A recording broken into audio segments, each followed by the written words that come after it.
부산 라마다 앙코르 호텔 화재와 관련해서 경찰이 전담팀을 꾸리고 화재 원인 규명에 나섰습니다. 지난해 9월에 영업을 시작한 신축 건물에서 일어난 대형 화재인 만큼 짚어봐야 할 점이 많아 보입니다. 오늘 이영주 서울시립대 소방방재학과 교수와 함께 이야기 나눠보겠습니다. 이 교수님 안녕하세요. 예, 안녕하세요. 예.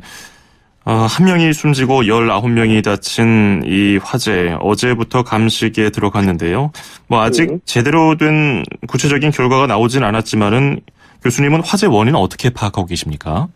예, 지금 말씀하신 대로 감식 결과는 아직 발표되진 않았고요. 또 통상적으로 현장 조사라든지 감식이 이루어진 이후에 분석 과정이 한 2, 3주 이상 걸리기 때문에 아직까지는 명확하게 말씀드리긴 좀 어렵습니다만 예. 현재까지는 최초의 지하 1층에서 화재가 발생한 것으로 알려지고 있고요. 또 화재 현장의 소방 관계자 얘기에 따르면 이제 린넨실 구역 쪽에서 화염이 전파되었다라는 이제 진술도 있거든요. 예. 그렇다 그러면은 지금 린넨실 내부에서 화재가 발생을 해서 주차장 쪽으로 확산될 가능성이 높은 것으로 보이고요.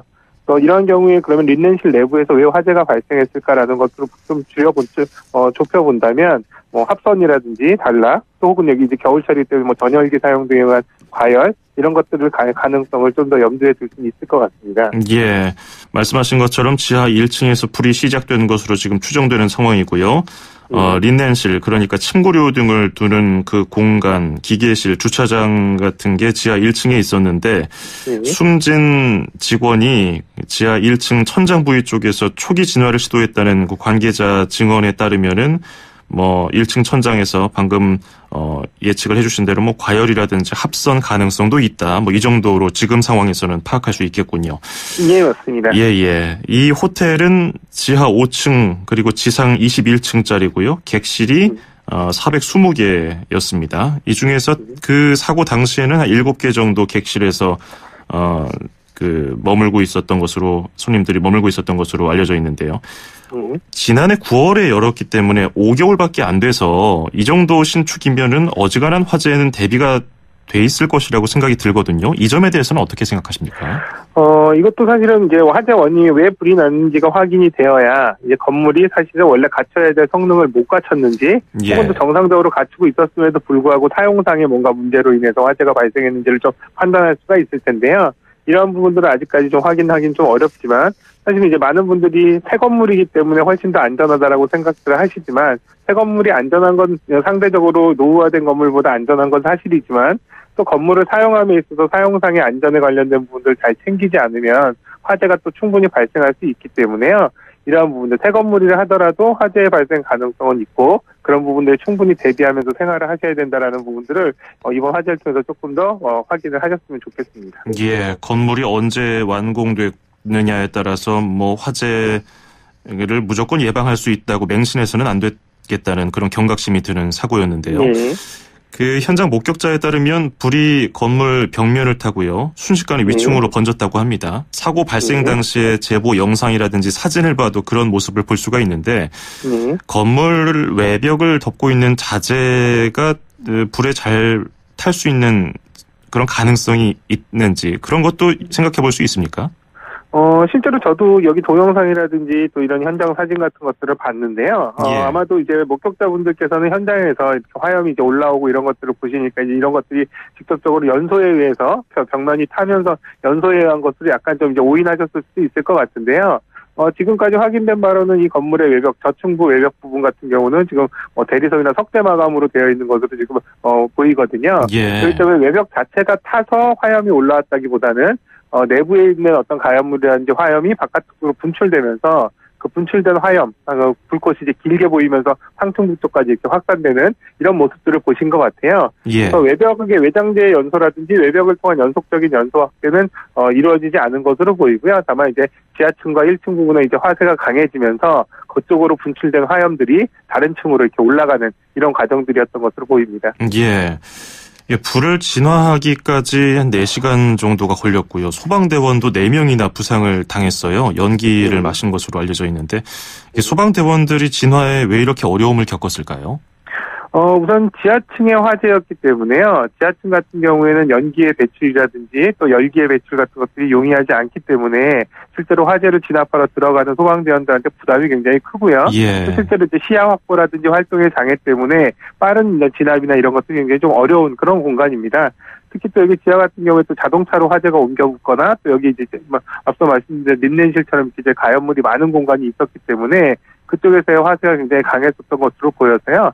이런 부분들이 진압 이런 것들이 조금 더 시간이 지연되지 않았나 생각이 듭니다. 그렇군요. 비교적 일반인들보다 이런 위급한 상황에 좀 적응이 돼 있는 소방대원들조차도 굉장히 어려움을 겪었다고 하니까 어느 정도로 위험했는지 상황을 짐작할 수 있을 것 같은데요. 지하에서 불길이 꺼지지 않고 계속해서 연기가 피어올랐다는 증언이 있습니다. 그리고 더불어서 건물 천장에 설치되어 있는 스프링클러가 작동하지 않았을 수 있다는 지적도 있는데요. 근데 지난해 안전점검을 했더니 해당 호텔이 스프링클러 감지기 고장으로 적발이 됐고 소방서 측에서 지적을 한 것을 이제 호텔에서 조치를 했다고 했는데 이게 제대로 작동을 하지 않았다면 불을 키운 주요 원인으로 볼 수 있겠군요. 실제로 화재가 발생했을 때 스프링클러가 제대로 작동을 했다라면 어느 정도 상당 부분 화재 진압이라든지 확산 방지에는 기여를 했을 것으로 보이는데요. 예. 말씀하신 대로 지금 스프링클러가 실제로적으로도 좀 기능에 문제가 있어서 제대로 작동하지 않았을 가능성도 있고요.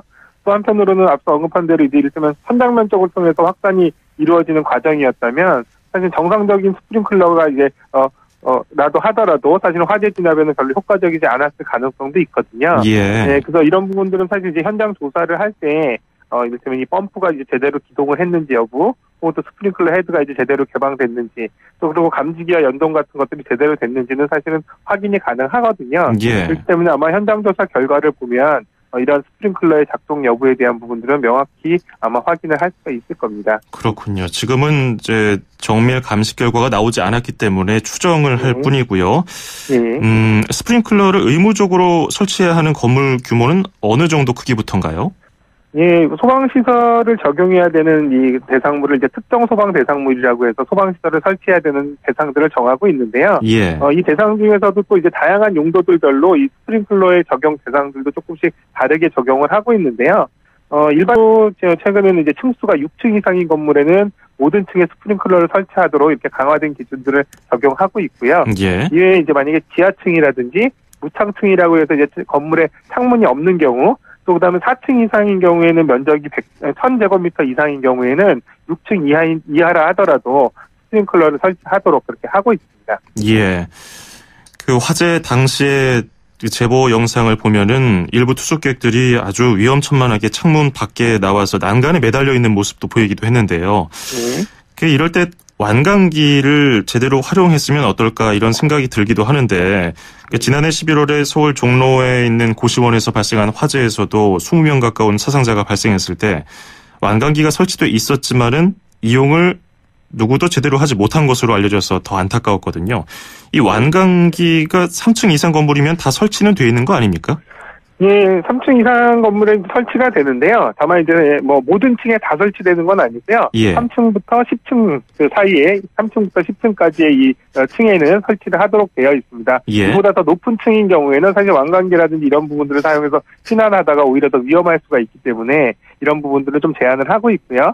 다만 이제 숙박시설 같은 경우에는 복도 부분에 이렇게 이제 설치를 하는 부분들도 있지만 각 객실마다 또 완강기를 다 설치를 하도록 하고 있거든요. 예. 그렇기 때문에 완강기의 사용법이라든지 또 이런 부분들을 실제로 이제 위치라든지 이런 것들을 잘 확인하셔서 화재가 발생했을 때 고립된 상황에서 사용을 한다면 조금 더 안전을 확보할 수 있지 않았을까 싶거든요. 근데 아마도 이날 이 투숙객들이 이러한 부분들을 잘 인지하지 못했거나 또 사전 이런 정보를 좀 모르셨을 가능성도 있습니다. 예. 완강기가 있는데도 불구하고 그걸 활용하지 못한 경우가 종종 들리는데요. 그런 경우는 대부분 완강기가 제대로 활용하지 못할 정도로 망가졌거나 그런 것보다는 그 사고를 당한 분들이 완강기에 대한 인식을 제대로 못한 경우가 더 많습니까? 실제로 이제 두 가지 측면이 다 있는데요. 건물에 이제 완강기가 설치되어 있으면 그 설치하는 공간이라든지 또 설치되어 있는 곳을 명확하게 알려줄 필요가 있고, 예. 또 그 공간에 같이 계신 분들은 그러한 부분들이 어느 위치에 있는지도 본인도 알아야 되고 또 어떻게 사용해야 되는지도 또 이미 훈련이나 교육이 되어 있어야 되거든요. 예. 근데 이런 것들이 잘 안 돼 있을 경우에 어느 하나라도 부족했을 경우에 왕관기는 제대로 갖춰져 있는데 내가 제대로 이용할 줄 모른다거나 나는 충분히 이걸 이용할 수 있는 경험이라든지 또 이런 것들을 알고 있지만 사실 왕관기 위치를 몰라서 못하는 경우 이런 부분들이 발생할 수 있기 때문에요. 예. 이를테면 이제 특히 이제 호텔이라든지 숙박시설의 경우에는 객실을 이용하실 때 왕관기가 있는 위치라든지 사용법 같은 것들을 한 번쯤 숙지를 하시는 것도 도움이 될 수 있겠습니다. 예. 그럼 주로 왕관기는 건물 어디에 설치가 되어 있습니까? 실제로 이제 복도에 설치된 경우라면요, 외부의 창, 개구부. 왜냐하면 어쨌든 왕관기를 전개해서 바깥쪽으로 내려가야 되기 때문에 예. 창 주변에 설치되어 있는 것들이 일반적입니다. 그래서 복도 같은 경우는 복도의 끝쪽 창이나 이런 곳을 주로 설치를 하게 되고요.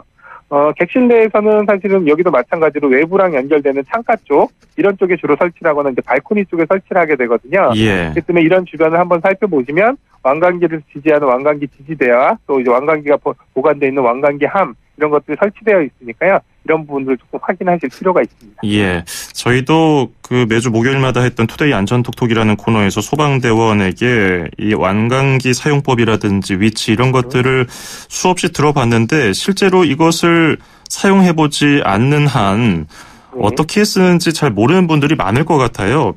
네, 왕관기를 열어보면 뭐 줄이 달려있고 그렇습니까? 어떻게 사용하는 게 좋을까요?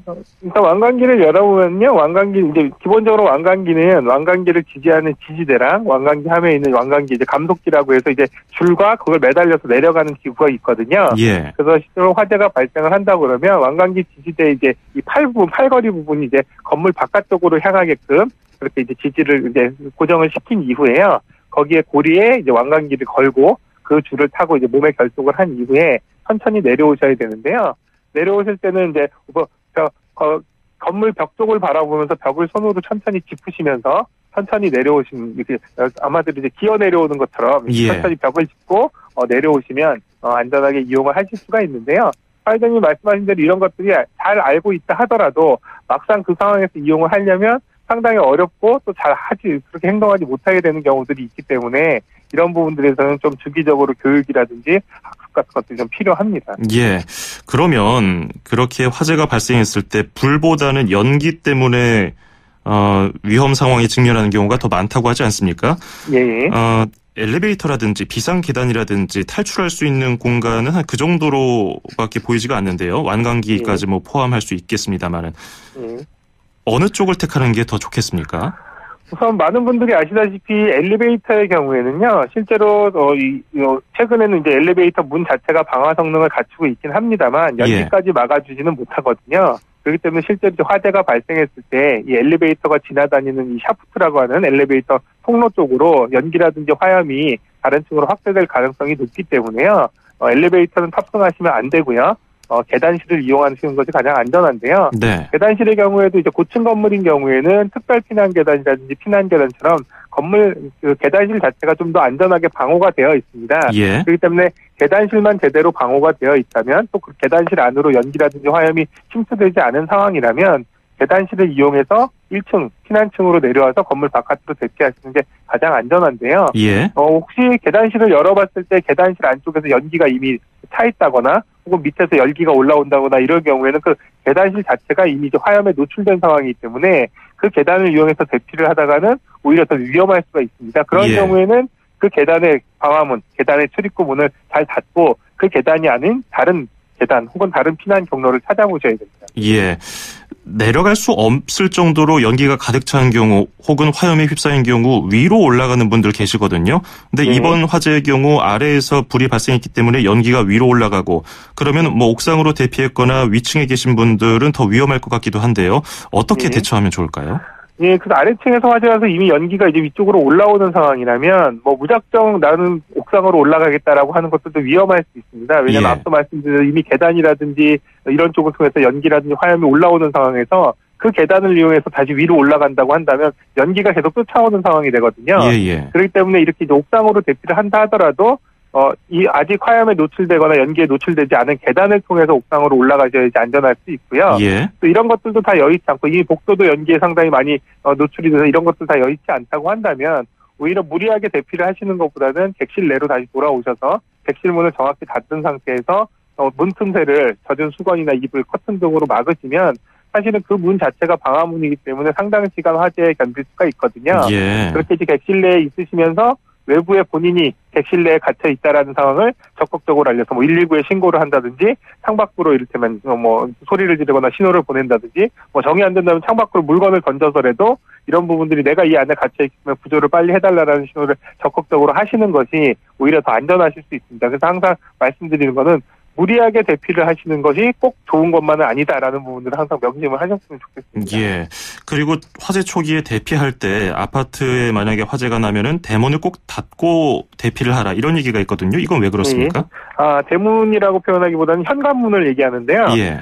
아파트의 현관문도 사실은 방화 구획 성능을 가지고 있습니다. 그래서 방화 구획 성능이라고 한다면 문만 제대로 닫혀 있다면 안쪽의 화재가 다른 쪽으로 확산이 안 되게끔 막아주는 기능을 하거든요. 예. 그렇기 때문에 집안에서 화재가 났을 때 나는 도망을 가도 불은 계속 확산이 되지 않게끔 문만 잘 닫아놔도 다른 층이라든지 주변 지역으로 화재 확산이 차단될 수 있거든요. 예. 근데 대부분 급하게 대피를 하시는 바람에 문을 열어놓은 상태로 대피를 하면 나는 도망가지만 나중에 불들도 주변으로 다 확산이 되면서 오히려 큰 화재로 이어질 수 있거든요. 예. 그렇기 때문에 항상 주의하시는 거는 사람이 이용을 하든 이용하진 않든 방화문, 현관문은 항상 닫혀 있어야 되고 또 화재가 난 경우에는 오히려 닫혀 있어야 되는 분들은 꼭꼭꼭 잘 닫아주시는 게 화재 안전이나 또 피해를 줄이는 데 도움이 많이 됩니다. 예, 습관적으로 우리가 어떤 처음 가보는 건물에 들어가거나 내가 사는 주변에 대피로 그리고 소방시설 이런 것들을 항상 살피는 그런 자세를 갖는 것도 필요해 보입니다. 예, 오늘 도움 말씀 잘 들었습니다. 고맙습니다.